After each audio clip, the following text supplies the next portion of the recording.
22nd, 1993, Roy Jones became a world champion for the first time, defeating Bernard Hopkins to win the vacant IBF middleweight championship. Tell me more about what we remember about May 22, 1993. And that night also included a Riddick Bowe heavyweight title defense as Yeah. part of it, but it's more known for the Hall of Famers Jones and Hopkins obviously going at it.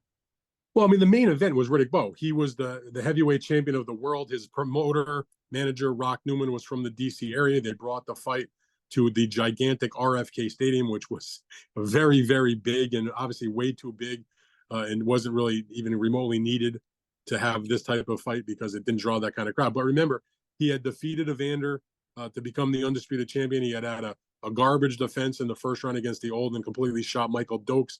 This was his second defense against the journeyman 9-loss Jesse Ferguson. That was the main event of this card. This was the fight that preceded his second fight, the Fan Man fight against Holyfield.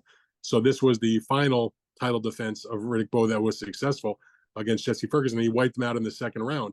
And in the co-feature on HBO that night was the fight between, as you mentioned, Roy Jones, a young Roy Jones, against Bernard Hopkins, who were not stars. Not, Roy was known because of his exploits as a United States Olympian and all the controversy about that. But this was him having gotten to 21-0 and getting an opportunity to fight for the title. Bernard was not a well-known guy, but was highly ranked and, had, done a good job in his previous fights leading up to this.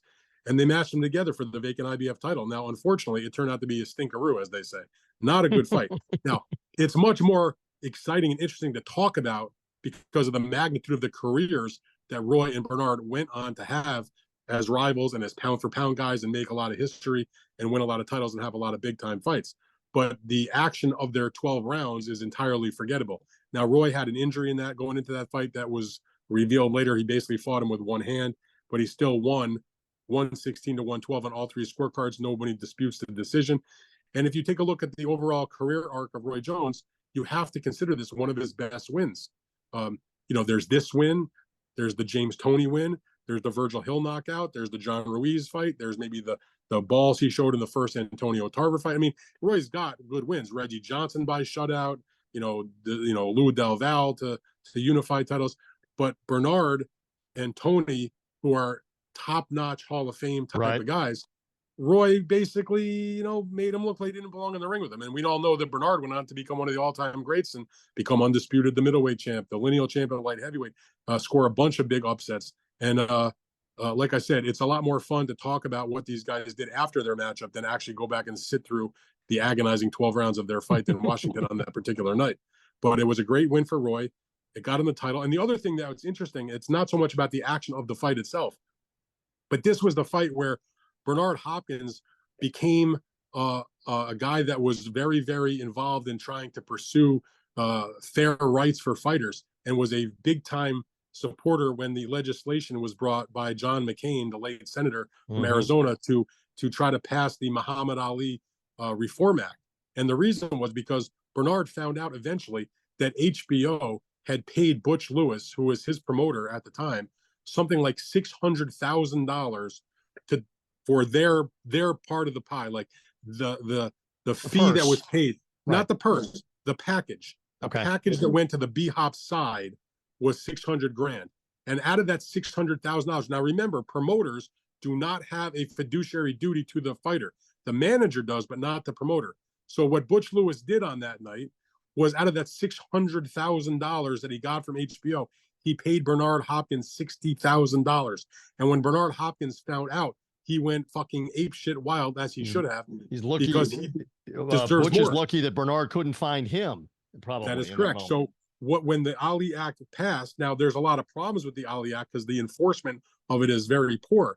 But there's still a requirement now, especially for the televised fights at least, that there has to be a disclosure to the boxer or his team, the lawyer, the manager, whoever, what the network paid for the fight. So if the Ali Act was enforced on that night in 1993, Bernard would have seen $600,000.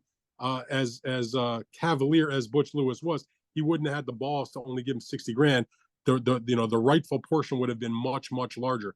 And so when you think about the reforms that have happened in boxing, it's not perfect, but it's a lot better now than it was in 1993. And one of the reasons is because Bernard got fucked so bad against Roy Jones by his own promoter, Butch Lewis, that it helped lead to the Muhammad Ali Boxing Reform Act. So while the fight itself was shit, the result of the legislation that was born in large part by the in my opinion, just horrible treatment that Bernard received from his promoter, immoral treatment, that helped make this, which is one of the other reasons why historically this fight's important, because of what it meant in terms of that legislation.